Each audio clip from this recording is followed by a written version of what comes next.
అందరినీ ప్రభువైన యేసుక్రీస్తు వారు ఇదే కాలంలో ఆహ్వానిస్తున్నారు. అయితే ప్రభువైన యేసుక్రీస్తు వారు ఆ కలువరి శిలువలో 2 చేతులు చాపి, ప్రియమైనటువంటి వారులారా, నా యొద్దకు రండి, నేను మీకు విశ్రాంతిని కలిగజేస్తానని చెప్పని నిన్ను కలువరి శిలువలో నుంచి పవిత్రంగా జీవించాలని, సదాకాలము ప్రభుతో పాటు ఉండాలన్నదే దేవుని యొక్క ఉద్దేశం. అయితే పరిశుద్ధ గ్రంథం బైబిల్లో కూడా ఇర్మియా రాసిన గ్రంథం 17వ అధ్యాయము 9వ వచనంలో కూడా ఒక మాట రాయించుతున్నాడు. ఇర్మియా రాసిన గ్రంథం 17వ అధ్యాయము 9వ వచనంలో ఒక మాట రాయించుతున్నాడు.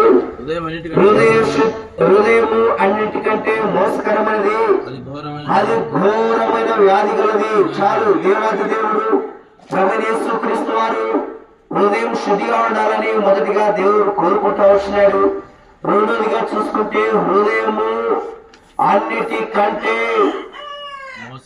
మోసకరమైనది, అది ఘోరమైన వ్యాధి గలది, దాన్ని గ్రహించేవాడు ఎవరునూ లేడని దేవుడి వాక్యం సెలవిస్తా ఉంది.